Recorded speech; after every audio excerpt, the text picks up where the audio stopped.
আল্লাহ কোরআনের সূরা ৫ নম্বর সূরা মায়েদা, সূরা মায়েদার ৭৪ নম্বর আয়াতে নবীকে বলছেন, বান্দাকে বলেন আফালা ইয়াতুবুনা ইলাল্লাহ ওয়া ইস্তাগফিরুনাহু ওয়াল্লাহু গফুরুর রহিম।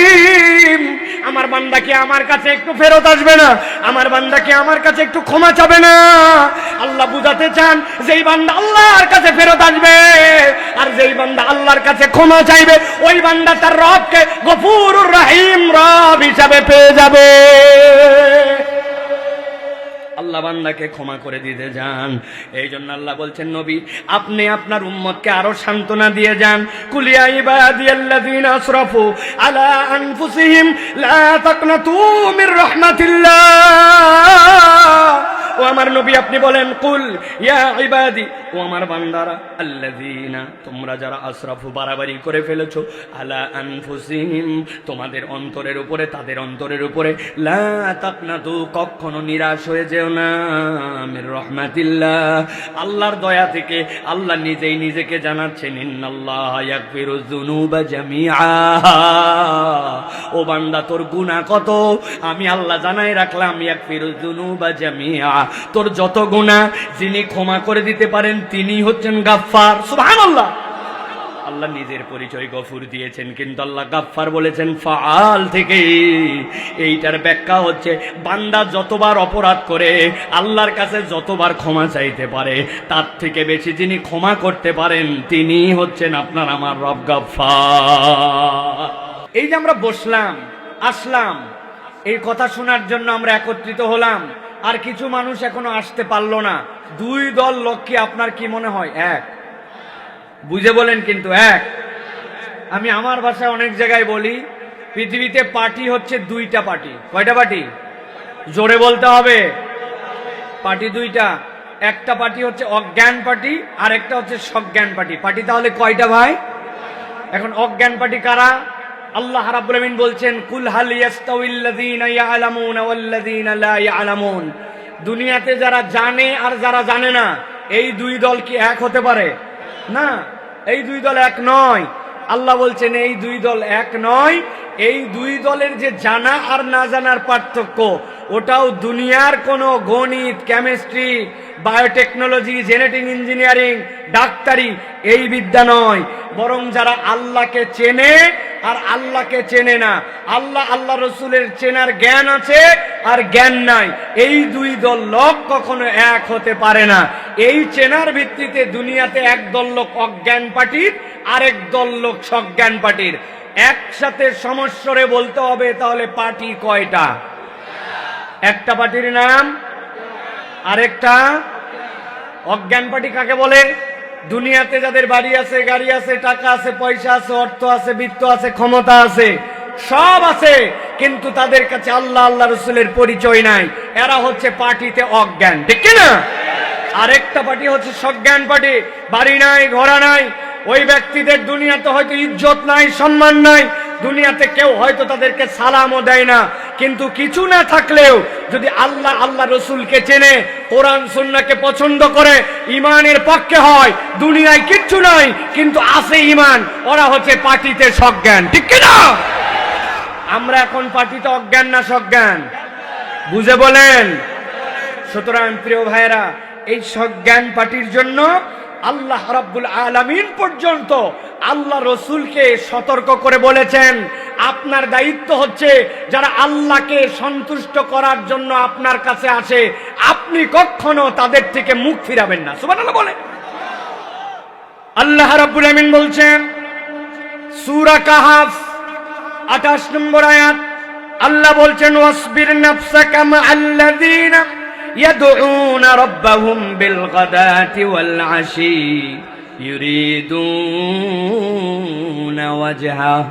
ও আমার হাবিব, কতগুলা লোক আপনার পাশে আসে, আসার পরে তারা নবীজিকে বলে, আপনার সাথে আমরা কথা বলতে চাই, আপনার সাথে আমরা একটুখানি আমাদের বিভিন্ন বিষয় নিয়ে আপনার সাথে সন্ধিতে আসতে চাই, আপনার সাথে আমরা চুক্তিতে আসতে পারি কিনা এই নিয়ে কথা বলতে চাই, কিন্তু আপনার পাশে যে যাব কোনো পরিবেশ নাই। নবীজি বললেন, পরিবেশ নাই মানে আমি রাত দিন খানায় কাবার চত্বরে অথবা আমার বাড়ি তো মক্কার হারামের পাশে আমি এখানেই থাকি, তোমরা চাইলেই তো আমার কাছে আসতে পারো, কিসে তোমাদেরকে ঠেকায়? কেন তোমরা আমার কাছে আসতে পারো না? তারা বলতে শুরু করলো, ও মুহাম্মদ, আপনার পাশে যারা আসে, যারা থাকে, ওই মানুষগুলার স্ট্যাটাস কেমন দেখেছেন? কেউ বা কামার, কেউ বা কুমার, কেউ বা সদ্য সে ছিল দাস, সেখান থেকে মুক্ত হয়েছে, সমাজে তাদের কোনো স্ট্যাটাস নাই, সমাজে তাদের কোনো মর্যাদা নাই। ওই মানুষগুলাই তো আপনার আশপাশে এসে ভিড় করে থাকে, ওই মানুষগুলার জ্বালায় তো আমরা আপনার কাছে যাইতে পারি না। কি একটা বিধিকিচ্ছু অবস্থা, ওদেরকে একটু সরান, তাহলে অন্তত আমাদের স্ট্যাটাসের সাথে যায়, আপনার কাছে যে আমরা একটু কথা বলতে পারি।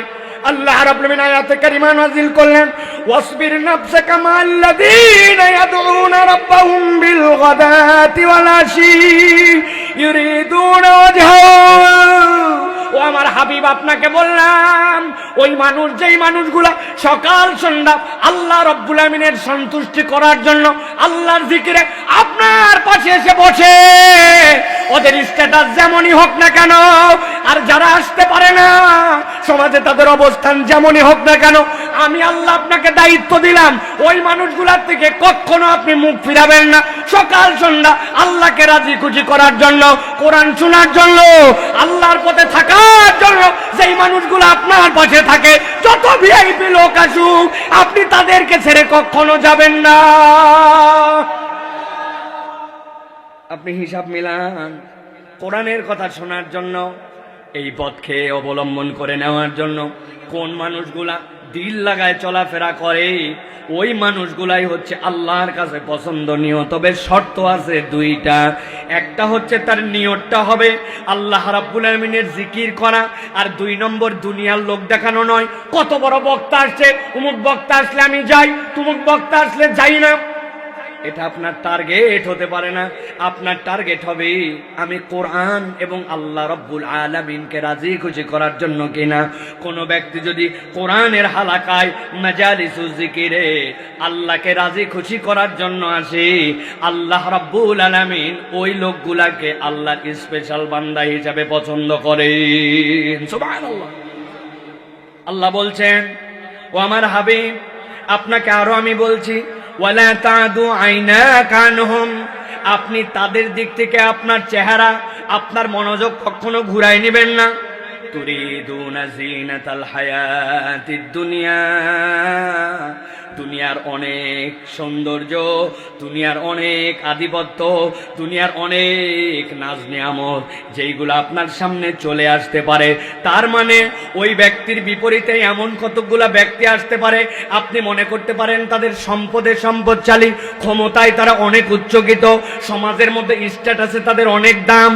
আল্লাহ বলতেছেন, যেই আসুক না কেন সে আসতে পারে ইসলামের পথে, কিন্তু আল্লাহ দায়িত্ব দিলেন দুনিয়ার এই সকল বৈষয়িক দৃষ্টিভঙ্গিতে যেই মানুষগুলা সমাজে ওরকম স্ট্যাটাস নাই, কিন্তু আল্লাহকে রাজি খুশি করার জন্য কোরআন হাদিসকে পছন্দ করে, আপনি যেন কখনো তাদের থেকে মুখ ফিরাবেন না।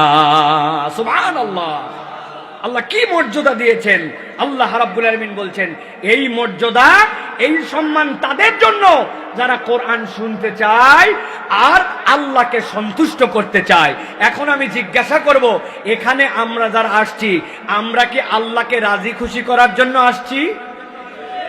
হাত তুলে আল্লাহকে দেখান, 2 হাত শক্ত করে তোলেন। হয় নাই, কথা বলবেন না কেউ, হাত নামান, হাত নামান।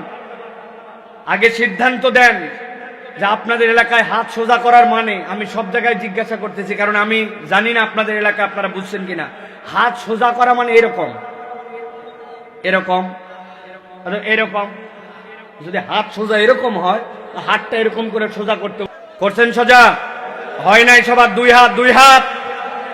এবার নামান হাত, ডানে বামে তাকায় দেখে নেন এবার কারা হাত উঠাতে পারে না। যে সকল মুরব্বীরা অসুস্থ তারা ছাড়া আমাদের সকলকে একসাথে আমরা হাত তুলবো। সবারে হাত সোজা করেন। শক্ত করছেন? থামেন, থামেন, থামেন, থামেন, থামেন, হাত সোজা করেন। সোজা করছেন সবাই? টান টান হইছে? হ্যাঁ, এবার একটু পিছনে টানা দেন। হ্যাঁ, এবার একটু সামনে দেন, ডানে দেন, এবার একটু বামে। এবার একসাথে হাতগুলো নড়াচড়া করেন। মাশাআল্লাহ। এবার শক্ত করে হাত সোজা করেন। সোজা করছেন? এবার বুক বরাবর হাত নামান, এই বরাবর নামাইছেন হাত। রেডি সবাই? এবার গলাটা একটু পরিষ্কার দেন, ভালো করে দেন। দিছেন সবাই? এবার আমরা একসাথে আকাশ বাতাস মুখরিত করে একটা তাকবীর দেব ইনশাল্লাহ। পারবেন ইনশাল্লাহ? আমি যখন লিল্লাহে তাকবীর বলবো তখন হাত দুটো উপর দিকে ছুড়ে দিয়ে আল্লাহু আকবার বলতে হবে, ঠিক আছে? রেডি? দেখে এবার তাকবীর দেন। লিল্লাহে তাকবীর, লিল্লাহে তাকবীর। আল কোরআনের আলো, আল হাদিসের আলো, তোমার নেতা আমার নেতা, তোমার নেতা আমার নেতা, আলেম ওলামা যেখানে, আল্লাহর আইন যেখানে, লিল্লাহে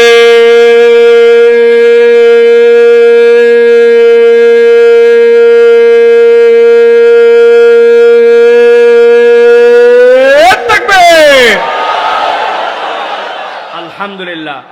আর কোনো কথা হবে না, একবার এখন চুপ করে যাবেন। শুধু তারা এখন হাত উঁচু করবেন যারা এই স্লোগানটা জোরে সোরে দেন নাই, হাত উঁচু করেন তারা। যাক আলহামদুলিল্লাহ, ইমানে ঠিক থাকেন কিন্তু। আল্লাহ রাব্বুল আমিন আমাদেরকে কবুল করবেন, আল্লাহুম্মা আমিন। প্রিয় ভাইয়েরা, আমি দুইটা পর্বে নির্ধারিত কিছু কথা বলবো। এর প্রাথমিক পর্বে একটা জিনিস বলে দিতে চাই আমাদের ইয়াংদেরকে, যুবকদেরকে। আমাদের ইয়াংরা, আমাদের তরুণরা, আমাদের যুবকরা, রাত দিন আড্ডা দাও, ঘোরাফেরা করো, অমুক তুমুকের সাথে মিশো, অমুক তুমুক দলের পিছে ছোট, বিভিন্ন ব্যক্তিকে অনুসরণীয় মনে করো। কিন্তু আল্লাহ রাব্বুল আমিন বলছেন দুনিয়ার মানুষকে নবী করিম সাল্লাল্লাহু আলাইহি ওয়াসাল্লামের মাধ্যম দিয়ে, ও আমার হাবিব, আপনি দুনিয়াতে থাকা অবস্থাতে আপনার জন্য নির্দেশনা, আপনার মাধ্যম দিয়ে কিয়ামত পর্যন্ত নির্দেশনা। 3 শ্রেণীর মানুষের অনুসারী আপনি হবেন না, 3 শ্রেণীর মানুষের আশপাশে আপনি ইচ্ছাকৃতভাবে যাবেন না, তাদের কাছে আপনি সোহবত নেবেন না। 3 শ্রেণীর মানুষকে বিচার করে, হিসাব করে তাদের থেকে বুদ্ধি খাটায় দূরে থাকতে হবে। কয় শ্রেণী? কথা বলেন। 3 শ্রেণী। আল্লাহ রাব্বুল আমিন বলছেন নবীকে, ওয়ালা তুতি মান আগফালনা কলবাহু আন যিকরিনা। এর এক শ্রেণী হচ্ছে দুনিয়ার বুকে যারা নিজেদের অন্তরকে আল্লাহর জিকির থেকে খালি করে রেখেছে। ওরা আল্লাহ রাব্বুল আমিনের জিকির করে না, আল্লাহ রাব্বুল আলামিনের একবারও নাম নেয় না। 2 ঘন্টা আড্ডাবাজি করে, 2 ঘন্টা একসাথে চলে, 3 ঘন্টা একসাথে থাকে, সারা দিন পার হয়ে যায়, একবার ইস্তেগফার নাই, একবার মজলিস ভঙ্গের দোয়া নাই, একবার আল্লাহ আল্লাহ রসুলকে স্মরণ করে না। বাজে কথা, বেহায়াপনা কথা, মহিলাদেরকে নিয়ে আলোচনা, নানান ধরনের বৈষয়িক আলোচনা, দুনিয়া, সব দুনিয়া, কিন্তু ওই আলোচনার মধ্যে আল্লাহ রাব্বুল আলামিনের জিকির নাই। ওই অন্তরগুলা আল্লাহর জিকির থেকে খালি। তথা ওই মানুষগুলার কাছে গেলে আপনিও প্রভাবিত হবেন, যে আপনিও মনে করবেন নিরেট দুনিয়াদার। এই জন্য আল্লাহ বলছেন যাদের অন্তরে আল্লাহর জিকির নাই, আমাদের সম্পর্ক তাদের সাথে রাখা যাবে। এই সাথে গেলে আমি নিজেও প্রভাবিত হব। এই সম্পর্কগুলা মানুষের মধ্যে প্রভাবিত হয়, ওই প্রভাবিত হয়ে এই মানুষগুলাও আল্লাহর জিকির থেকে গাফেল হয়। 5 কথা 10 কথা পর আপনি একবার সুবহানাল্লাহ, আল্লাহু আকবার, আস্তাগফিরুল্লাহ, লা ইলাহা ইল্লাল্লাহ, আপনি ওঠার সময় মজলিস ভঙ্গের দোয়া পরে উঠতেছেন, আপনি ইস্তেগফার পড়তেছেন।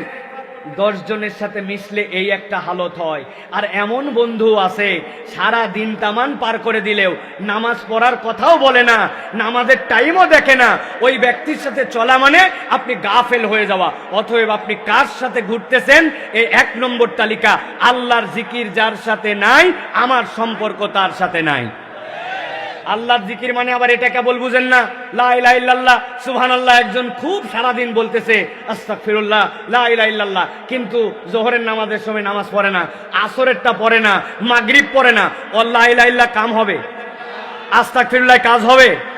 মানে উনি মহিলাদের আলোচনা সব কমপ্লিট করে আবার আস্তাগফিরুল্লাহ বলে, কাম হবে ভাই? হবে না। অতএব সবচেয়ে বড় ইমানদারের জন্য জিকির হচ্ছে আল্লাহর ফরজ ইবাদতের পাবন্দি করা।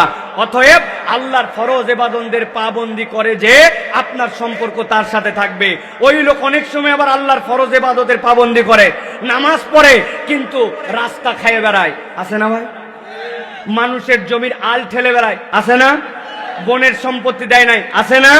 আলেম ওলামারা যাদেরকে পছন্দ করেন না, আলেম ওলামাদেরকে যাদেরকে দেখতে পারে না, তাদের সাথে উনার বিরাট দোস্তালি, এই টাইপের লোক আছে না ভাই? এইগুলার অন্তর আল্লাহর জিকিরের একটা পার্ট থেকে খালি। অতএব 1 নম্বর, আল্লাহর জিকির থেকে গাফেল যারা, ইমানদারের সম্পর্ক তাদের সাথে থাকবে না। আল্লাহর নবীকে আল্লাহ বলতেছেন 2 নম্বর, ওয়াত্তাবা হাওয়া, আরেক শ্রেণীর সাথে যেন আপনি সম্পর্ক রাখবেন না যারা দুনিয়ার বুকে নিজের মন পছন্দ জিন্দেগি চালায়। ইসলাম কিছু মানে, আবার ব্যক্তিগত ইচ্ছাও কিছু মানে, আল্লাহকেও মানে, আবার সমাজকেও মানে। আপনাদের এলাকায় আসেনি ভাই? ঈদের দিন বোরকা পরে না, চিন্তা করছে এত দামি জামা কাপড়, বিয়ে খেতে গেছে, ওই দিন কমিউনিটি সেন্টারে দেখার পরে বলছে বাপ রে বাপ, এই আপা কোথার থেকে আসছে, এত সুন্দর, আমাদের এলাকার তো মহিলা না। ওই মহিলা বলছে, আরে বু কি উল্টা পাল্টা বলতেছিস, আমি তোর পাশের বাড়ির তসলিমা আপা। বলছে মানে আপনাকে সবসময় বোরকা পরে দেখি। বলছে 2000-3000 টাকা দিয়ে মেকআপ করছি, বিয়ের দিনও যদি বোরকা পরে আসি তাহলে আবার কি হলো? এই জন্য বোন আজকে বিয়ের দিন বোরকা পরে আসিনি, অন্য সময় আল্লাহ বাসালে বাজারে গেলে আমি বোরকা পরি। এরকম আসেনি? তাহলে এই যে আল্লাহকে কিছু মানলো, আবার মন যতটুকু চাইলো ততটুকু মানলো। আল্লাহ বলতেছেন যারা মন পছন্দ জিন্দেগি চালায়, আল্লাহ মানে সমাজকেও ইলাহ বানায়, আল্লাহ মানে পরিবেশকেও ইলাহ বানায়, আল্লাহ মানে আবার নিজের মন পছন্দেও চলে। আল্লাহ বলছেন এই মানুষ কখনো প্রকৃতার্থে তোমার কল্যাণকামী নয়, অতএব এই মানুষের অনুসরণ করা যাবে না।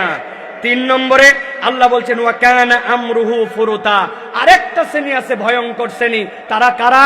যারা আল্লাহ রাব্বুল আলামিনের বিধানকে কেবল অমান্যই করে না, তারা অবাধ্যচারী এবং তারা এমন ধরনের উদ্ধত্ত স্বভাবের যে তাদের আচার আচরণের মধ্যে ঔদ্ধত্যের প্রকাশ পায়। বুঝেন নাই আপনারা? আমি একটু বুঝাই। একজনকে বলছেন, ও ভাই চলো না ভাই, আসরের ওয়াক্ত হয়ে গেছে, নামাজটা পড়ে নেই। ও ভাই তুমি মুখে দাড়িটা রাখলে না, তোমার কত সুন্দর লাগবে। যেই না আপনি বলছেন আসরের নামাজের কথা, ও হয়তো আসরের নামাজটা ওই ওয়াক্তে পড়বে না, কিন্তু বলতেছে ভাই আসলেও নামাজটা পড়া উচিত, কিন্তু ভাইরে আমার একটু শরীরটা আজকে পরিষ্কার নাই, নামাজ পড়বো ইনশাল্লাহ, আমার তো পড়া উচিত, তুমি আমাকে ডাকছো, এই কাজটা ভালোই করছো ভাই, দাড়িটা রাখা উচিত ভাই, রাখেন না কেন? বলছে আসলে আমার এটা শয়তানি, দাড়ি রাখলে কোনোই সমস্যা নাই, কিন্তু মনে যে কি অবস্থা, অচিরে আমি ইনশাল্লাহ দাড়ি রাখার চিন্তা করতেছি। এটা একটা জবাব। আরেকটা শ্রেণীকে বলছেন চলো নামাজ পড়ি, চলো দাঁড়িয়ে রেখে, যখন নামাজ পড়া লাগবে তখন আমি নামাজ পড়বো, এত আমার বলার দরকার নাই, সময় হলেই দাঁড়িয়ে রাখবো, এত দাঁড়িয়ে করেন কেন? আছে না ভাই? আল্লাহ বলছেন ওয়া কানা আমরুহু ফুরুতা, এক শ্রেণীর লোক আল্লাহর অবাধ্যতা এমন ভাবে করে যে তারা আল্লাহর কেবল অবাধ্যতাই করে না, বিরুদ্ধবাদী, তারা একটা আলাদা ধরনের মুড নিয়ে চলাফেরা করে। আল্লাহ বলছেন আল্লাহর হুকুম মানে না, আবার বিরুদ্ধবাদী চরিত্রের, এদের সাথে যেন সম্পর্ক রাখবেন না, এদেরকে অনুসরণ করবেন না। তাহলে আল্লাহর হুকুম মানে না, তার উপর আবার নিজের বাহাদুরি দেখায়। 2 নম্বর মন পছন্দ জিন্দেগি চালায়। 3 নম্বরে দুনিয়ার বুকে যারা আল্লাহর জিকিরের সাথে নিজেকে সম্পৃক্ত করে নাই। আল্লাহকে আল্লাহ নবী বলছেন, আল্লাহ রাব্বুল আলামিন আল্লাহ নবীকে বলছেন এই মানুষের সাথে সম্পর্ক রাখা যাবে না। একটু হিসাব করে দেখেন আমাদের সাথে এরকম মানুষের সম্পর্ক আছে না নাই? একটু বুঝে বলেন। আপনারা একটু বুঝেন নাই জন্য বলতেছেন আছে। আমি তো দেখতে পাচ্ছি যে এই দলের লোক আমরা সবাই আছে, আবার কি বাদ দিলে তো ওই ভেড়ার লোম বাঁচতে লাগলে কম্বল সহ উদাও, এই তো আমরা সবাই। আমাদেরকে এখন পরিবর্তন হয়ে এই 3টা দোষ যেন আমার মধ্যে না থাকে সেই চেষ্টা করতে হবে।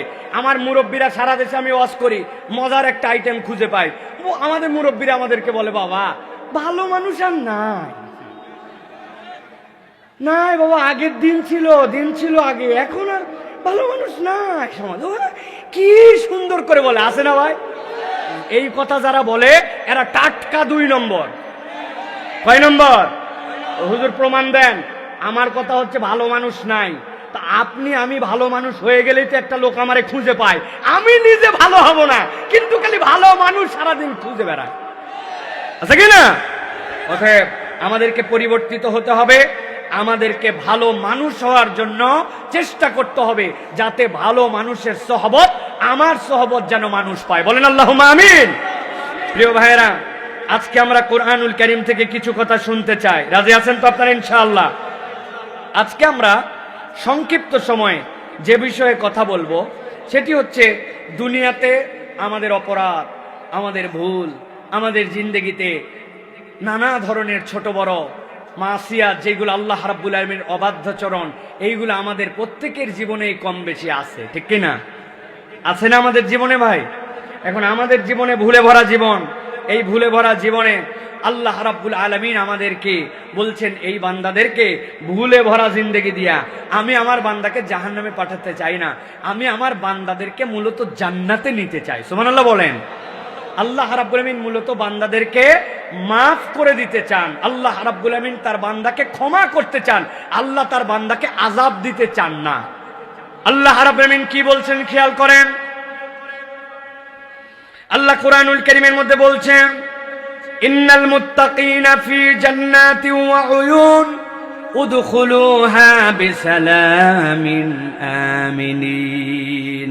আল্লাহ বলছেন, দুনিয়ার মানুষ জেনে রাখো, যারা মুত্তাকি হবে, যারা আল্লাহ রাব্বুল আলামিনকে ভয় করে তাদের জীবন চালাবে, আমি রব্বুল আলামিন তাদেরকে বললাম ওই মানুষগুলার ডেস্টিনেশন, ওই মানুষগুলার গন্তব্য হবে ফি জান্নাতিন ওয়া উয়ুন। আমার বান্দাদেরকে আমি জান্নাত দিব, আর আমার বান্দার জন্য আমি নহরমালার ব্যবস্থা করে রাখবো। আল্লাহ রাব্বুল আলামিন বলছেন, উদখুলুহা বিসালামিন আমিনিন। আমি আমার বান্দাদেরকে ডাক দিয়ে বলবো, তোমরা ঢুকে যাও ওই জান্নাতের ভিতরে। আমি রব তোমাদেরকে গ্যারান্টার হচ্ছি, তোমাদেরকে নিরাপত্তা এবং আল্লাহর পক্ষ থেকে তোমাদের প্রশান্তিময় অভিবাদন দিয়া তোমাদেরকে জান্নাতের মধ্যে ঢুকায় নেওয়া হবে। সুবহানাল্লাহ। আল্লাহ রাব্বুল আলামিন এরপরে বলছেন, ওয়ানাযানা মা ফি সুদুরিহিম ونزعنا ما في صدورهم من غل إخوانا। আমার রব্বুল আমিন বলছেন, ওই মানুষগুলাকে যখন জান্নাতে ঢুকানো হবে, দুনিয়ার বুকে চলতে ফিরতে অন্তরে অন্তরে ঠোকাঠুকি লাগতো, অন্তরে অন্তরে তাদের মধ্যে নানান ধরনের ঈর্ষা চলে আসতো, না চাইলেও শয়তান তাদেরকে প্রভাবিত করত। কিন্তু আল্লাহ বলছেন, ওয়ানাযানা মা ফি সুদুরিহিম, জান্নাতে ঢুকানোর পরে আমি রব্বুল আমিন তাদের জন্য ওপেন হার্ট সার্জারি করে দিব। ওই সার্জারি করে আল্লাহ কি করবেন? আল্লাহ বলছেন, ওয়ানাযানা, আমি দূর করে দিব তাদের জন্য। কি দূর করবেন? কিল্লিন ইখওয়ানা, তাদের ভ্রাতৃত্বের মধ্যে যেই ধরনের ঈর্ষা ছিল আমি রব্বুল আমিন দূর করে দিব। ওই জান্নাতের একজনের আরেকজনের নিয়ামত দেখে জান্নাতের ভিতরে আর কেউ কাউকে প্রতিদ্বন্দ্বী ভাববে না। সব জান্নাতীরা ওই দিন ভাই ভাই হয়ে জান্নাতের ভিতরে থাকতে শুরু করবে। সুবহানাল্লাহ। আল্লাহ রাব্বুল আলামিন বলছেন, আলা সুরুরিম মুতাকাবিলিন, ওই মানুষগুলাকে রব্বুল আলামিন ওই জায়গায় চেয়ারের ব্যবস্থা করবেন, সামনাসামনি তাদেরকে বসায় দিবেন। আল্লাহ বলছেন, লা ইয়ামাসসুহুম ফিহা নাসাবুন ওয়া মা হুম মিনহা বিমুখরাজিন। ওইখানে যাওয়ার পরে ওই মানুষগুলাকে কখনোই ক্লান্তি ধরবে না। নাসাব মানে হচ্ছে আপনার মনে হচ্ছে এইটা খাইতে খাইতে আমার অবস্থা খারাপ, এইটা দেখতে দেখতে আমি ক্লান্ত, ওয়াজ শুনতে শুনতে বিরক্ত। আল্লাহ বলছেন, ওই জান্নাতে যাওয়ার পরে তোমার কোনো ধরনের আর ক্লান্তি আসবে না, আর আমি রব্বুল আমিন কখনোই তোমাদেরকে বের করে দিব না। এতগুলো অফার দেওয়ার পরে আল্লাহ নবীকে বলছেন, ও আমার হাবিব, আমার বান্দাদের কাছে আপনি একটা খবর পৌঁছায় দেন। কি খবর পৌঁছাবেন? আল্লাহ বললেন, নাব্বি ইবাদি আন্নী আনাল গফুরুর রহিম। আমার বান্দাকে খবর দিয়ে দেন, আমি রব হিসাবে বান্দাদের জন্য গফুর আর রহিম। সুবহানাল্লাহ। আল্লাহ রাব্বুল আমিন এর দ্বারা কি বুঝাতে চান? আল্লাহ বুঝাতে চান, আমার বান্দার অপরাধ যত হোক, আমার বান্দার ভুল যত হোক, আমার বান্দা দুনিয়াতে চলতে ফিরতে যতই মিস্টেক করে বসুক, আমি তাকে জাহান্নামে নেওয়ার জন্য সৃষ্টি করি নাই, আমি তাকে জান্নাতে নিতে চাই। আর আমি আমার বান্দাকে আল্লাহর পক্ষ থেকে আল্লাহ জানায় দিতে বলেছেন, তার জন্য আমি রাহিম আর তার জন্য আমি গফুর। সুবহানাল্লাহ। এখন আল্লাহ তো গফুর, আল্লাহ তো রাহিম। আল্লাহ রাব্বুল আমিন নবীকে বলছেন, বান্দাদের কাজ কি হবে? ওই গফুরের কাছে আপনার কাজ কি হবে, আমার কাজ কি হবে? গভীর মনোযোগ, ঠান্ডা মাথায় খেয়াল করেন। আল্লাহ কোরআনের সূরা 5 নম্বর সূরা, সূরা মায়েদা সূরা মায়েদার 74 নম্বর আয়াতে নবীকে বলছেন, বান্দাকে বলেন আফালা ইয়াতুবুনা ইলাল্লাহ ওয়া ইস্তাগফিরুনাহু ওয়াল্লাহু গফুরুর রহিম। আমার বান্দা কি আমার কাছে একটু ফেরত আসবে না? আমার বান্দা কি আমার কাছে একটু ক্ষমা চাবে না? আল্লাহ বুঝাতে চান, যেই বান্দা আল্লাহর কাছে ফেরত আসবে আর যেই বান্দা আল্লাহর কাছে ক্ষমা চাইবে, ওই বান্দা তার রবকে গফুরুর রহিম রব হিসাবে পেয়ে যাবে। আল্লাহ বান্দাকে ক্ষমা করে দিতে যান। এই জন্য আল্লাহ বলছেন, নবী আপনি আপনার উম্মতকে আরো সান্ত্বনা দিয়ে যান। কুল ইয়া ইবাদিয়াল্লাযীনা আসরাফু আলা আনফুসিহিম লা তাকনাতু মির রাহমাতিল্লাহ। ও আমার নবী আপনি বলেন, কুল ইয়া ইবাদি, ও আমার বান্দারা, আল্লাযীনা তোমরা যারা আসরাফু বাড়াবাড়ি করে ফেলেছো, আলা আনফুসিহিম তোমাদের অন্তরের উপরে, তাদের অন্তরের উপরে, লা তাকনাতু কখনো নিরাশ হয়ে যেও না মির রাহমাতিল্লাহ আল্লাহর দয়া থেকে।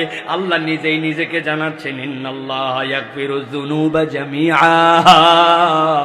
ও বান্দা তোর গুনাহ কত আমি আল্লাহ জানাই রাখলাম, ইয়াগফিরুয যুনুবা জামিআ। তোর যত গুনাহ যিনি ক্ষমা করে দিতে পারেন তিনি হচ্ছেন গাফফার। সুবহানাল্লাহ। আল্লাহ নিজের পরিচয় গফুর দিয়েছেন, কিন্তু আল্লাহ গাফফার বলেছেন ফাআল থেকে। এইটার ব্যাখ্যা হচ্ছে, বান্দা যতবার অপরাধ করে আল্লাহর কাছে যতবার ক্ষমা চাইতে পারে, তার থেকে বেশি যিনি ক্ষমা করতে পারেন তিনি হচ্ছেন আপনার আমার রব গাফফার।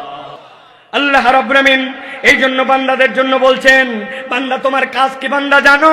ওয়া আনিবু ইলা রাব্বিকুম ওয়া আসলিমু লাহু। বান্দা তোর কাজ বেশি কিছু না, দুইটা কাজ। ওয়া আনিবু, তোর রবের সাথে তুই সম্পর্ক জুড়ায় দে, তোর রবের কাছে তুই ফেরত চলে আয়। ওয়া আসলিমু, আর রবের কাছে তুই, আল্লাহর কাছে তুই মাথা নত কর, সারেন্ডার হয়ে যা। আল্লাহ বলছেন, মিন ক্বাবলি আন ইয়াতিয়াকুমুল আযাব, আমার আযাব যদি চলে আসে, তথা তোমার রূহ কবজের সময় যদি চলে আসে, এর আগ মুহূর্ত পর্যন্ত বান্দা যদি তুমি আল্লাহর কাছে ফেরত আসো আর তার কাছে আত্মসমর্পণ করো, আল্লাহ বলছেন তোমার সবগুলা কবুল। কিন্তু যদি তোমার কাছে ওই আযাব চলে আসে, সুম্মা লা তুনসারুন, আর তোমার সাহায্য করার মতো কেউ থাকবে না। অতএব আল্লাহ বুঝাতে চান, বান্দা বয়স মেপে অপেক্ষা করে কখন আল্লাহর কাছে ফেরত এসো না। আল্লাহর কাছে অপরাধ হওয়ার সাথে সাথে যেই বান্দা ফেরত আসে, আল্লাহ ওই বান্দার প্রতি রাগ করেন না, ক্ষমা করে দেন। এই কয়েকটা আয়াতের আলোকে আমরা ছোট্ট একটা সিদ্ধান্তে আসবো। আমি জানি, তারপরেও আপনাদের কাছ থেকে জানার নিয়তে বলি যে আমরা আসলে জান্নাতে যেতে চাই না চাই না? জোরে বলার দরকার নাই, কিন্তু মুখ দিয়ে বলেন, চাই না চাই না? চাই। 2 নম্বর জিজ্ঞাসা হচ্ছে, জান্নাতে যেতে চাই, কিন্তু ছোট বড়, জানা অজানা, ইচ্ছায় অনিচ্ছায়, আমাদের শয়তানের প্ররোচনায়, মানব শয়তানের প্ররোচনায় আমাদের জীবনে গুনাহ আছে না নাই? জিজ্ঞাসা করি, আছে না নাই? এর ক্ষমা নিতে হবে, ঠিক কি না? আমি আপনাদের কাছে দ্বিতীয় পর্বে যেটা বলতে চাই, ক্ষমা আমরা সকলেই চাই, কিন্তু ক্ষমা প্রাপ্তির উপায় কি? কোরআন সুন্নাহর আলোকে স্পেসিফিক আমরা ক্ষমা চাই, কিন্তু ক্ষমা প্রাপ্তির উপায়টা কি? আমি আপনাদের কাছে সংক্ষিপ্ত সময়ে আজকে বলে দিতে চাই। কোরআন সুন্নাহর আলোকে মানব জীবনে সর্বনিম্ন ক্ষমা প্রাপ্তির উপায় হচ্ছে 5টা। কয়টা? সবাই বলেন নাই, আরেকবার হাতগুলা নিচে নামান, এরকম করে রেডি হবেন সব হাত, এভরিবডি, ছোট হন বড় হন।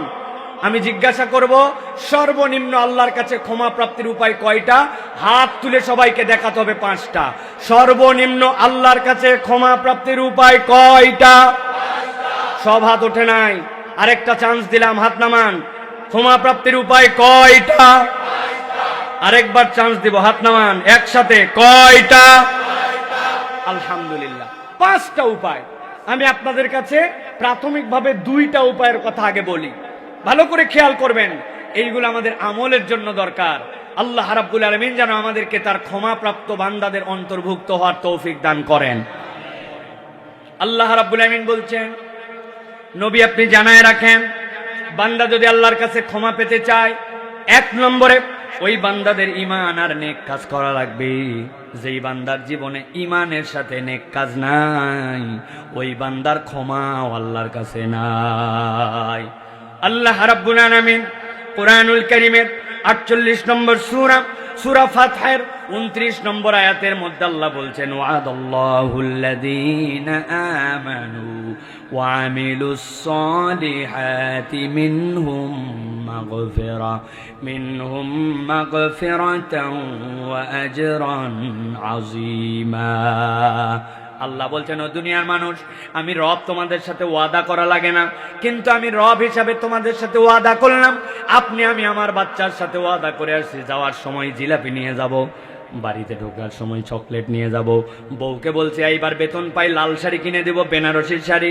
বাচ্চাকে বলছি 5-এর রেজাল্ট ভালো কর, তোর জন্য আমি একটা সাইকেল কিনে দেব। কিন্তু অনেক সময় আমাদের ওয়াদাগুলা এলোমেলো হয়ে যায়, বিভিন্ন পরিবেশের কারণে ওয়াদা রাখতে পারি না, হয় কিনা? আমার আল্লাহ রাব্বুল আলামিন বলছেন, বান্দা ইন্নাকা লা তুখলিফুল মিয়াদ, রব কখনো ওয়াদার ব্যতিক্রম করেন না।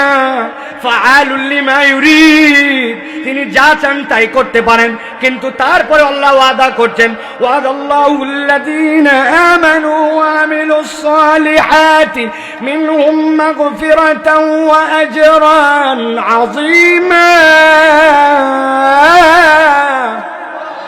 আমার রব্বুল আলামিন বলছেন, আমি ওয়াদা করলাম 1 নম্বর কাদের সাথে? ঈমানদারদের সাথে। 2 নম্বর, ঈমান আনার পরে যারা আমলে সালেহ করবে তাদের সাথে।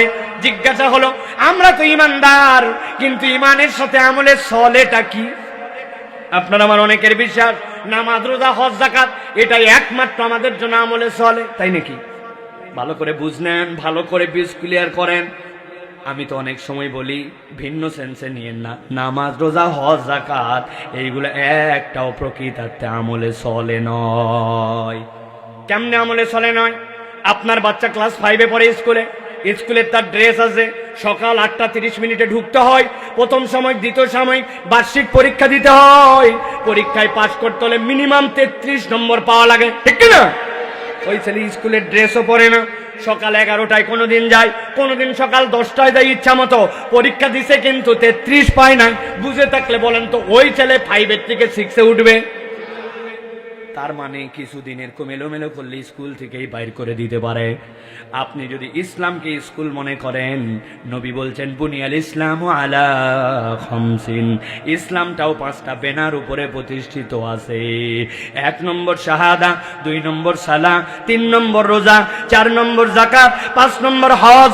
আপনার জন্য আল্লাহ রাব্বুল আলামিন এইগুলা ডিউটি দিয়েছেন, এইগুলা যার উপরে ফরজ হবে তাকে করা লাগবে।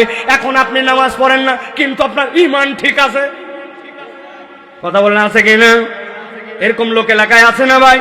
আমি তো বলি, তুমি স্কুলের মধ্যেই নাই বেটা, ঈমান তো অনেক পরের কথা, ঠিক না?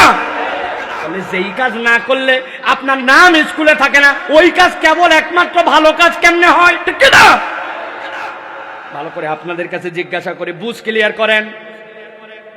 ক্লিয়ার করেন। পাকিস্তানে এক ওস্তাদ তার ছাত্রকে জিজ্ঞাসা করছে, বাবা এতদিন আমি পড়াতাম, তুমি আমার কাছে প্রশ্ন করতে, আমি উত্তর দিতাম, আজকে তোমার কাছে প্রশ্ন করব একটা, দেখি এতদিন কি পড়ালাম, তোমার উত্তর দেওয়া লাগবে। যত মিডিয়ার লোকেরা আছেন এখানে তো কয়টা মানুষ, এইটা আপনাদের জন্য স্মরণ করা দিচ্ছি, এটা আলাদা করে সাইজ করে পুরা দুনিয়াতে এটা আলাদা করে দিবেন। ডলার কামাইয়ের জন্য নয়, দিন প্রচারের জন্য অন্তত এটা মাথায় রাখেন। পাকিস্তানের ওই শিক্ষক ছাত্রকে বলছে, বলো তো বাবা, নামাজ পড়ে না কারা দুনিয়ায়, তোমার দৃষ্টিতে বলো। ওই ছেলে খানিকক্ষণ চিন্তা করে বলছে, ওস্তাদ দুনিয়াতে নামাজ আমার যতটুকু মন বলে 3 শ্রেণীর লোক পড়ে না। বলছে প্রথমটা বল। বলছে প্রথম দুনিয়াতে যারা পাগল অথবা অজ্ঞান, এরা নামাজ পড়ে না। পাগল নামাজ পড়ে, পড়লেও এলোমেলো পড়ে, ঠিক কিনা? অজ্ঞান লোক কি নামাজ পড়ে? দারুণ উত্তর দিছিস তো বাবা। 2 নম্বরটা বল। বলছে 2 নম্বর, ওস্তাদ এই দুনিয়ার বুকে তারা নামাজ পড়ে না যারা এই দুনিয়ার বুকে মৃত। মরা মানুষ নামাজ পড়ে, মরা মানুষের উল্টা নামাজ পড়া লাগে, ঠিক কিনা? বলছে দারুণ উত্তর দিছিস বাবা, এবার 3 নম্বরটা বল।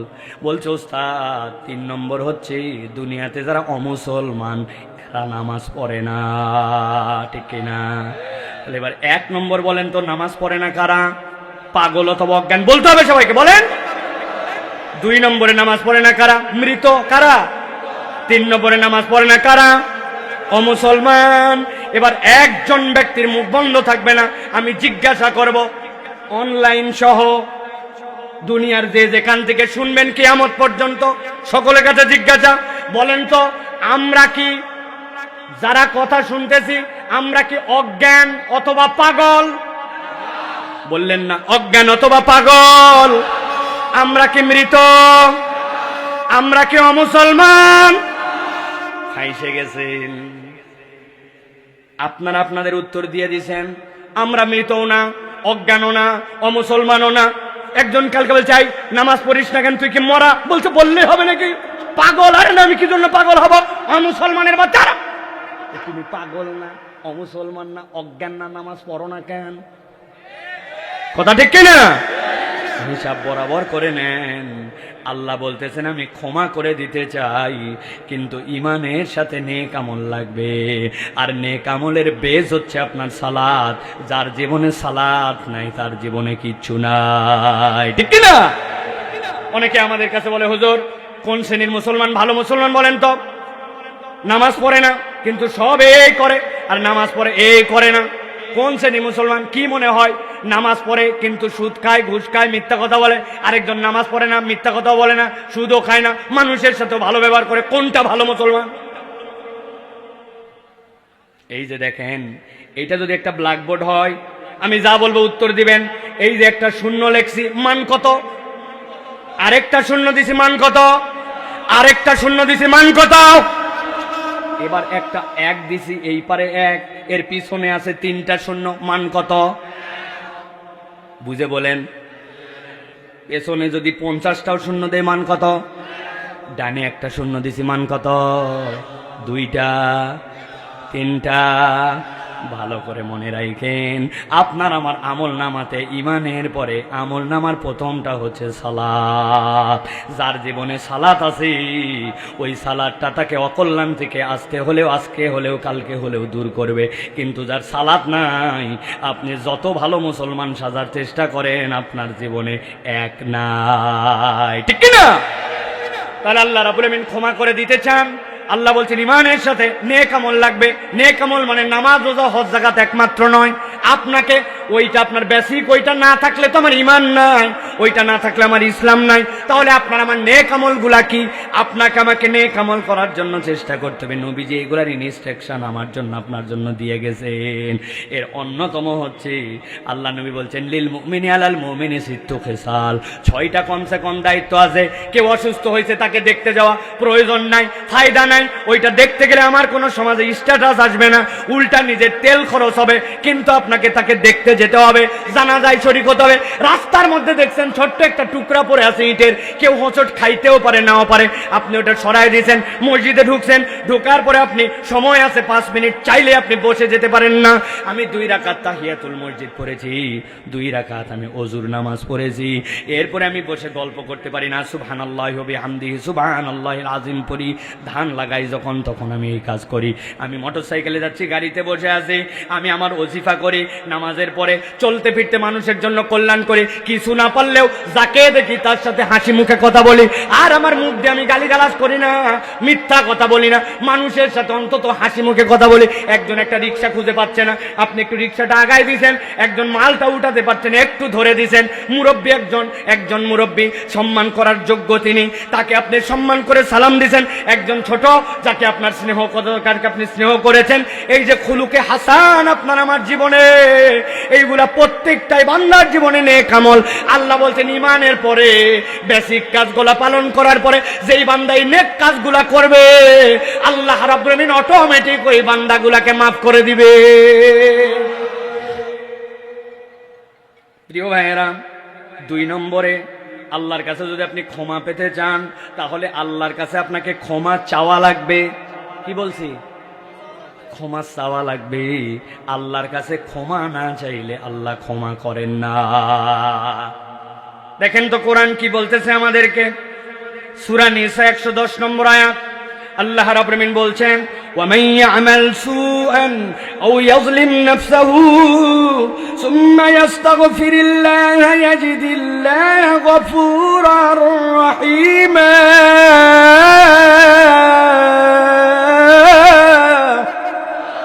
আমার আল্লাহ বলছেন এই দুনিয়ার মানুষ ঠান্ডা মাথায় বোঝো, আমার নবীকে দিয়ে তোমাদেরকে কি শিখাচ্ছে। আল্লাহ রাব্বুল আমিন বলছেন ওয়ামাই, তোমাদের মধ্যে যে বাজারা ইয়ামাল করতেছে করবে সুয়ান ভুল অপরাধ গুনাহ আও ইয়াজলিম অথবা জুলুম করে ফেলে নাফসাহু তার অন্তরের উপরে। আল্লাহ তার অন্তরকে সিধা পথে চলতে বলছিলেন কিন্তু অন্তরের প্রতি জুলুম করেছে। আল্লাহ বলছেন ঘাবড়ায় যেও না, সুম্মা ইস্তাগফিরিল্লাহ, এরপরে যেই না ওই বান্দা আল্লাহর কাছে ইস্তেগফার করবে, ক্ষমা চাইবে, আমি রব্বুল আমিন তার জন্য জানাই রাখলাম ইয়াজিদিল্লাহ গফুরার রহিমা। ওই বান্দা আল্লাহ রাব্বুল আলামিনকে নিশ্চয় দয়াশীল ক্ষমাকারী হিসাবে পেয়ে যাবে। সুবহানাল্লাহ। তাহলে আল্লাহর কাছে আপনাকে আমাকে ক্ষমা চাইতে হবে, ঠিক কি না? আমরা ক্ষমা চাই না, আল্লাহর কাছে আমরা ক্ষমা চাই না। ক্ষমা না চাইলে রব্বুল আলামিন বান্দাকে মাফ করেন না। এখন কথা হচ্ছে আমরা তো ক্ষমা অনেকে চাই, কিন্তু আমাদের ক্ষমা চাওয়াটাও, আমি সব জায়গায় এটা বলতেছি, ক্ষমা চাওয়াটাও স্বয়ং বেয়াদবি হয়। বুঝেন নাই না? বেয়াদবের মতো ক্ষমা চাই, বলবেন হুজুর আমরা চাই না বেয়াদবের মতো। হ্যাঁ, আমি একটু দেখাই আপনাদেরকে, আমার দিকে তাকান। ফরজ নামাজের মধ্যে এই তো একটু আগেও নামাজ পড়লাম, আসসালামু আলাইকুম ওয়া রাহমাতুল্লাহ, আসসালামু আলাইকুম ওয়া রাহমাতুল্লাহ।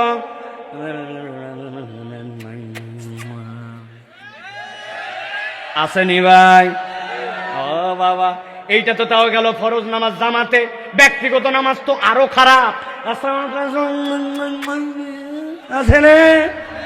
কি বলছেন আপনি ওই জায়গায়? আপনি বলছেন রব্বানা আতিনা ফিদ দুনিয়া হাসানা, অথবা বলছেন রব্বানা যালামনা আনফুসানা, তাই তো না? কিন্তু বলার ধরনটা কিরকম, কেইসা বেয়াদব। আমি একটু দুইটা উদাহরণ দেই। আপনার এলাকার চেয়ারম্যান সাহেবের কাছে একজন বয়স্ক ভাতার জন্য গেছে মুরব্বী। কথা শুনেন, আমার দিকে তাকান। বয়স্ক ভাতা চাওয়ার জন্য মুরব্বী গেছে চেয়ারম্যান সাহেবের সামনে। যাওয়ার পর চেয়ারম্যানকে আসসালামু আলাইকুম, চেয়ারম্যান সাহেব আমার বয়স 70 বছর হয়ে গেছে, আমার কিন্তু আর কাজ কাম করতে পারি না, মেহরবানি করে আপনার এলাকার অনেক শুনে বয়স্ক ভাতার জন্য কাগজপত্র আছে, আমাকে একটা বয়স্ক ভাতা আমি কালকের মধ্যে ম্যানেজ করে দেবেন, আসসালামু আলাইকুম। চেয়ারম্যান বলবে ধরতে ব্যাক কলেক ধরতো, ঠিক না? বাদ দিলাম, চেয়ারম্যান সাহেব এলাকার মানুষ যেহেতু ভোটের চাহিদা আছে তার, আপনি এসপি সাহেবের কাছে কোনোভাবে গেছেন, আপনার ছেলের একটা চাকরি দরকার, আপনি এসপি সাহেবের কাছে আসসালামু আলাইকুম রহমতুল্লাহ, চেয়ারম্যান এসপি সাহেব আপনি এলাকার দায়িত্বের মধ্যে আছেন, আমার ছেলেকে পুলিশের মধ্যে নিতে চান, আপনি মেহরবানি করে আগামীকালকে সকালে দরখাস্ত আমাকে চাকরির ব্যবস্থা করে দেবেন। কিন্তু গেলাম, বলবো ধরে 3 দিন অন্তত হাজতে রাখ, ব্যাক কল, কথা বলে। আপনার চেয়ারম্যান লোড নিতে পারে না, আপনার ওসি লোড নিতে পারে না, আর আমল নামা গুনাহ খাতায় ভরপুর। আমি বেয়াদবের মতো আল্লাহর কাছে চাই, আমার আল্লাহর কাছে চাওয়ার আদব আমি শিখি নাই, ঠিক না? মুখ মুছে সাবা, মনে করছে আল্লাহ মাফ না করে দিলে বিরাট সমস্যায় পড়ে যাবে আল্লাহ। আদব বলা হয়, চাওয়ার ক্ষেত্রে অন্তত আদব বলা হওয়া লাগবে। বেয়াদব বেনসিব, যার আদব নাই তার নসিবে কিচ্ছু নাই, ঠিক না? আল্লাহর কাছে হুজুর পাইছেন একটা, সাইফুল্লাহ ভাই বাচ্চার জন্য একটু দোয়া করবেন। সাইফুল্লাহ ভাই, আমরা 2 সাইফুল্লাহ আবার পাশাপাশি। সাইফুল্লাহ ভাই দোয়া করবেন, দোয়া করবেন। ভাই আপনি দোয়া করবেন বলছেন, আমি দোয়া করতেও পারি নাও পারি, আমার দোয়া কবুল হতেও পারে নাও পারে, কিন্তু আপনার একটা সন্তান আছে 5 বছর 10 বছর 15 বছর বয়স, আপনি বুকে হাত দিয়ে বলেন তাহাজ্জুদের সময় উঠে আধা ঘন্টা সিজদায় পড়ে গেছেন, চোখগুলা যেন বের হওয়ার মতো অবস্থা। আই রব্বুল আমিন, ইমাম বুখারী তো এই দুনিয়ারই আল্লাহ, ইমাম মুসলিম এই দুনিয়ার, ইমাম আজম এই দুনিয়ায়, আমি অত দূর চাই না, কিন্তু আমার সন্তানকে তাদের মতো নেককার বানাতে চাই আল্লাহ। তুমি না বলছো আই রব্বুল আমিন তুমি দিবা, প্রথম আসমানে আসো, আমার বাচ্চাকে তুমি দিবা না কেন? কানতে কানতে কানতে কানতে যাই নামাজ ভিজায় ফেলছে। 10 মিনিট হাত তুলতে তুলতে হাত থরথর করে কাঁপতে শুরু করছে। তারপরে আল্লাহকে বলছে ইয়া যাল জালালি ওয়াল ইকরাম, তুমি দিবে না কেন? আমার অসুখ ভালো করে দিবে না কেন? আমার বাচ্চাকে দিবে না কেন? আমার সমাজে বরকত দিবে না কেন? আমার পরিবারে সুখ দিবে না কেন? আমাকে মাফ করে দিবে না কেন? বান্দার জীবনে গুনাহ খাতায় ভরপুর, চাহিদা তার অসীম, কিন্তু বান্দা 10 মিনিট আল্লাহর কাছে চায় না। আর আপনাদের কথা বাদ দেন, আমরা হুজুররাই তো চাওয়ার সময় পাই না। প্রিয় ভাইরা, আল্লাহ বলছেন ক্ষমা পেতে চাও, আল্লাহর কাছে চাও। তরুণ, তুমি না চাকরি খোঁজো, তুমি না তোমার ব্রাইট ফিউচার চাও, তুমি আগামীতে, তুমি ভবিষ্যতে তুমি একটা উজ্জ্বল কিছু হতে চাও। কই তুমি যেই দেনওয়ালা, সবচেয়ে বড় রাজ্জাক, যুল কুওয়াতিল মাতিন, ওই রবের কাছে কয়দিন তুমি বলছো? তুমি একদিনও বলো না। আমার বড় ভাই সৌদি আরব থাকে, মামা ইউরোপে। হুজুর খালি ইন্টারমিডিয়েটটা পাস করলে ভিসা পাঠাবে আর চলে যাব। ওই স্বপ্ন দেখে দেখে বহুত লোকজন বুড়া হয়ে গেছে, যেতে পারে না। তকদির খোলা লাগে আল্লাহর কাছ থেকে, দুনিয়ার কারো কাছে নয়। চাও যুবক, চাও। ওই মুরব্বীরা চাচ্ছে তো বাধ্য হয়ে, বেচারির তো আর কাজ নাই। আসরের পর এমনি মসজিদে বসে থাকে না, আগে বহুত আড্ডা মারছে, এখন উনার আড্ডাও কেউ পছন্দ করে না। পকেটে টাকাও নাই, জন্য 10 জনের পান খাওয়া লাগবে, এই জন্য চায়ের দোকানে যায় না। উনি বেকায়দায় পরে আসরের পর তসবিহ গুনে। আর তোমার আমার হাতে অফুরন্ত অবসর, যা ইচ্ছা তাই করতে পারে। ওই মোবাইল চালাতে পারে না মুরব্বীর জন্য, দেখতে পারে না। তাছাড়া উনিও ঠেলতো, উনি বেকায়দায় পরে বাটন মোবাইল, আর তুমি আমি কায়দায় পরে আমার মোবাইল। ওইগুলা সব থাকার পরেও আমি আল্লাহকে ডাকি, আল্লাহর দিকে আমি সারা দিয়ে দিছি। ওই মুরব্বীর চাওয়ার থেকে তোমার আমার চাওয়ার দাম আল্লাহর কাছে 70 গুণ বেশি। অতএব আল্লাহ রাব্বুল আমিনের কাছে তোমাকে আমাকে চাইতে হবে। আমাদের সালাফরা বলছেন, কেউ যদি আল্লাহর কাছে কেবল চায়, আল্লাহ তাকে ক্ষমায় করে দেন না, আল্লাহ 3টা বোনাস দেন। কয়টা বললেন না যে? আল্লাহ বলতেছেন জানাই দেন। 1 নম্বরে কঠিন অবস্থা থেকে আল্লাহ তাকে উদ্ধার করে দেন। 2 নম্বরে আল্লাহ তার দুশ্চিন্তা দূর করে দেন। 3 নম্বরে রব্বুল আমিন তার রিজিকের মধ্যে অফুরন্ত বারাকা দান করে দেন। সুবহানাল্লাহ। অতএব ক্ষমা লাভের দ্বিতীয় উপায় হচ্ছে আল্লাহর কাছে ক্ষমা চাওয়া। 3 নম্বরটা বলি, এবার খেয়াল করেন। ক্ষমা যদি পেতে চাই, রব্বুল আলামিনের কাছে আপনাকে আমাকে তওবা করা লাগবে। কি করা লাগবে? সবার মুখে বলতে হবে। কি করা লাগবে? হয় নাই পেছনে ওই যে আকাশি কালারের শার্ট, হাতের মধ্যে এইরকম, হ্যাঁ, চোখ কিন্তু ভালো আছে আলহামদুলিল্লাহ বলেন। হ্যাঁ, কি চাওয়া লাগবে? তোমার মুখে শুনতে চাই, কি চাওয়া লাগবে? তওবা। প্রিয় ভাই বলবেন, হুজুর ইস্তেগফার আর তওবা তো প্রায় একই মনে হয়, তাই না? ইস্তেগফার আর তওবা আলাদা। গভীর মনোযোগে খেয়াল করেন। তওবা মানে হচ্ছে আল্লাহর কাছে ফেরত আসা। কি আসা? আল্লাহ বলছেন তুবু ইলাল্লাহি তাওবাতান নাসুহা। নাসুহা শব্দটা 2টা মূল ধাতু থেকে, একটা হয়তোবা নাসাহাতুন থেকে, নুন সাদ হাতা, অথবা নাসাহাতুন থেকে। নাসাহাতুন মানে ফিরে আসা, নাসাহাতুন মানে ভাঙা সম্পর্ক জোড়া লাগানো। কাঁথা যেরকম সেলাই করে জোড়া দেয়, ওইটা যেরকম নাসাহা। আল্লাহ বলছেন তোর সাথে রবের সম্পর্ক নষ্ট হয়েছে, জোড়া দে, অথবা রবের কাছে ফেরত আয়। আল্লাহ বলছেন এইরকম ভাবে বান্দা যখন আল্লাহর কাছে ফেরত আসে, রব্বুল আলামিন বান্দাকে মাফ করে দেন। সুবহানাল্লাহ। আল্লাহ রাব্বুল আমিন বলছেন ওয়া হুয়াল্লাযী ইয়াকবালুত তাওবাতা আন ইবাদিহি ওয়ায়াফু আনিস সাইয়্যাতি ওয়া ইয়ালামু মা তাফআলুন। আল্লাহ বলছেন বান্দা যদি আমার কাছে ক্ষমা পেতে চায়, আমি রব্বুল আমিন ওই বান্দাদের জন্য বললাম, তিনি তো সেই রব যিনি তওবাকে কবুল করেন তার বান্দাদের মধ্যে থেকে। ওই বান্দাদের, যেই বান্দাগুলা দুনিয়ার বুকে অপরাধ করে, আর যেই বান্দাগুলা নিজেদের নফসের উপরে জুলুম করে। আর আল্লাহ বলছেন বান্দা তোমার কাছে আমার পক্ষ থেকে একটা বক্তব্য দিয়ে রাখি, ওয়ায়ালামু মা তাফআলুন, তিনি যা তোমরা করো সব বিষয়ে খবর রাখেন। আল্লাহ সব খবর রাখেন, কিন্তু আল্লাহ সব মাফও করে দিতে চান। মাফ পাওয়ার শর্ত কি? আল্লাহর কাছে প্রকৃতার্থে তওবা করতে হবে, আল্লাহর কাছে ফেরত আসার মতো ফেরত আসতে হবে, ঠিক কি না? এখন আপনি অপরাধ করছেন জনগণের সাথে, আল্লাহর কাছে ক্ষমা পাওয়া যাবে তো ভাই? আপনি আপনার বোনের সম্পদ ফেরত দেন নাই, আর আল্লাহকে বলছেন আল্লাহ মাফ করে দাও, আমি হজে চলে গেছি, মাফ হবে তো ভাই? না। অতএব বান্দার হক, আল্লাহর হক হিসাব করা লাগবে, করে আল্লাহর হক আল্লাহর কাছে ক্ষমা নিতে হবে, বান্দার হক তাকে ফেরত দিয়ে আল্লাহর কাছে ক্ষমা নিতে হবে। আল্লাহ বলছেন আমার বান্দাকে আমি ক্ষমা করে দিব। 4 নম্বরে আল্লাহ বলছেন তাকওয়া অর্জন করা। যদি কোনো বান্দা আল্লাহর কাছে তাকওয়াশীল বান্দা হয়, আল্লাহ ওই বান্দাকে মাফ করে দেন। আল্লাহ বলছেন ইন্নাল্লাযীনা ইয়াখশাউনা রাব্বাহুম বিল গায়ব লাহুম মাগফিরাতুন ওয়া আজরুন কাবীর। আল্লাহ বলছেন আল্লাহকে যে ভয় করে রব্বুল আমিন ওই বান্দাকে ক্ষমা করে দেন। সুবহানাল্লাহি ওয়া বিহামদি। সর্বশেষ 5 নম্বরটা হচ্ছে দান খয়রাত। দান খয়রাত নাই যার, আল্লাহর কাছে ক্ষমা পাওয়া কঠিন তার।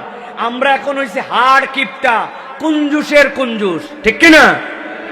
আমি একটা আন্দোলনের মধ্যে আছি, আপনাদের কাছে সেটা বলে দিতে চাই। ভালো করে গভীর মনোযোগে এই কথাটুকু শুনেন। আমার শেষ কথা এটা, আমি শায়েখের এজাজত নিয়ে এইটুক কথা বলতেছি। সেটা হচ্ছে যে আমরা আমাদের দান খয়রাত কমাতে কমাতে, আপনাদের এলাকায় যে মসজিদ, এই মসজিদে আপনারা জুমার নামাজে যান তো ভাই না? আপনাদের মসজিদে যদি 400-500 মুসল্লি হয়, আপনাদের মুসল্লিদের থেকে জুমার কালেকশন কত বলেন না? ইমাম সাহেব যারা আছেন, কালেকশন কত? 500 মুসল্লি কালেকশন 400 টাকা, 500 টাকা, 600 টাকা, ঠিক না ভাই? আমি আপনাদেরকে বলতে চাই, আল্লাহ রাব্বুল আলামিনের কাছ থেকে যদি আমরা করুণা ভিক্ষা চাই, আমরা যদি ক্ষমা চাই, আমরা যদি আমাদের জীবনে আল্লাহ রাব্বুল আলামিনের দেওয়া বিপদ আপদ থেকে বাঁচতে চাই, তাহলে আমাদের দান করার বিকল্প নাই। আগামী জুমার থেকে শপথ করেন যে আল্লাহর ঘরে মিনিমাম 20 টাকা না দিয়ে আমরা উঠবো না। রাজি আছেন ইনশাআল্লাহ?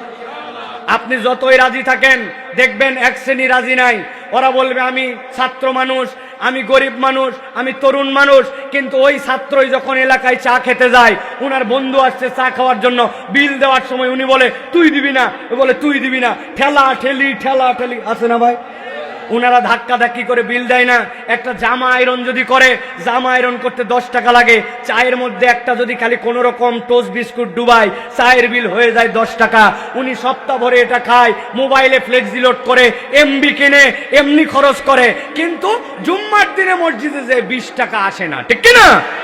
আপনারা শপথ নেন যে অন্তত যদি 200 মুসল্লি হয় 4000 টাকা, 400 মুসল্লি হলে 8000 টাকা, 4 জুমা মিলাই মসজিদে যে কালেকশন হবে, এইটাতে আপনার মসজিদটা স্বাবলম্বী হয়ে যাবে, 30-32 হাজার টাকা উঠে যাবে। কিন্তু এই মুসল্লিরা যায়, জুম্মার দিনে টাকা দেয় না, ঠিক কিনা? আগামী জুমার থেকে দিতে রাজি আছেন ইনশাআল্লাহ? হাত তুলে আল্লাহকে দেখান। আপনি ছাত্র হন আর যাই হন, আমাদের দানের হাতকে বড় করতে হবে। রাজি আছেন ইনশাআল্লাহ? হাত নামান। আমি জানি আপনাদের এটা ভুলে যাবেন, এটা মনে রাখার একটা টেকনিক বের করছি। আপনাদের যাদের মাথায় টুপি আছে, টুপিগুলো হাতে খোলেন সবাই, ডান হাতে খোলেন সবাই, সব একটু সময়ের জন্য। মাফলার টাফলার থাকলে খুলছেন সবাই, টুপিগুলো উপরে উঠায় দেখান, সব টুপিগুলো দেখান। আর বাকি যারা আছেন, এই টুপিটা হচ্ছে আমাদের শিআরুল ইসলাম, এটা আমাদের ইসলামের অন্যতম নিদর্শন। এটা একটু পরার চেষ্টা করবেন। এটা পড়লে অনেক গুনাহ খাতা থেকে বেঁচে থাকা যায় আলহামদুলিল্লাহ। এটা পরা আপনার জন্য ওয়াজিব না, ফরজ না, কিন্তু এটা পরার চেষ্টা করেন। টুপিগুলা কেন নিছি? এবার টুপি যখন পরবেন বিসমিল্লাহ বলে পড়েন, আর মনে করেন আল্লাহ আগামী জুমার থেকে আমাকে এটা তৌফিক দান করো, মসজিদে আমি অন্তত 20 টাকা দিয়ে শরীক হবো। বলেন আল্লাহুম্মা আমিন। আর মসজিদের নতুন পদ্ধতিতে আমরা দান কালেকশন করা শুরু করব। মসজিদে কৌটা আর যাবে না, সামনে ব্যাগালা যাবে, যাওয়ার পরে যদি টাকা না দেয় দাঁড়ায় থাকবে, দেন বলতে টাকা নাই, পকেট থেকে বের করে 20 টাকা দিয়ে বলবে হাওলাত দিলাম, এর মধ্যে দেন, পরে শোধ করে দিবেন। মসজিদগুলি বিভিন্ন জনমুখী হয়ে গেছে, মানুষের কাছে চায় মসজিদ, মসজিদের খরচ দিতে পারে না, এসি খায়, মসজিদের ওযু করে। ভাই ওযুর পানির বিল তো আপনার অন্তত দেওয়া উচিত, এসির বিল, কারেন্টের আলোর বিল তো আপনার দেওয়া উচিত, কন্ট্রিবিউট করা উচিত, ঠিক কিনা? এটা বলার উদ্দেশ্য কি প্রিয় ভাইরা, আমরা যদি ক্ষমা পেতে চাই তাহলে আল্লাহর নবী আমাদেরকে বলেছেন দান সাদাকা আমাদের জন্য ক্ষমা নিয়ে আসে। হযরত আলী রাদিয়াল্লাহু তাআলা আনহু থেকে একটা বর্ণনা আসছে, তিনি যতবার আল্লাহর কাছে তওবা করতেন ততবার তিনি সাদাকা করতেন। ধরেন নিয়ত করছিলেন এই কাজটা করব, করতে পারি নাই, আল্লাহ তওবা করলাম, তোমার এই ভুলটা করব না, মিথ্যা কথাটা বলবো না, সাথে 100 টাকা পানিশমেন্ট হিসেবে দিয়ে দিছি। 3 বার মিথ্যা কথার জন্য তওবা, 300 টাকা দিয়ে দেখেন চতুর্থবার মুখ দিয়ে মিথ্যা বাড়াতে ঠেলা। আর গালি দিব না, তওবা করলাম, আস্তাগফিরুল্লাহ আল-আযীম আল্লাযী আতুবু ইলাইহি। এরপরে হঠাৎ করে বলে দিয়েছেন এই হারামজাদা, নাউযুবিল্লাহ, আমি না বলছিলাম এটা বলবো না, আপনি আস্তাগফিরুল্লাহ বলে নিয়ত করছেন, যতবার মুখে গালি দিব 50 টাকা সাদাকা করব। 50 টাকা দিয়ে 3 বার দিয়ে দেখবেন মুখ দিয়ে গালি বাড়াবে না। এই জন্য তওবার সাথে সাদাকা আমাদের লাগবে। আল্লাহ আমাদেরকে কবুল করুন, আল্লাহুম্মা আমিন।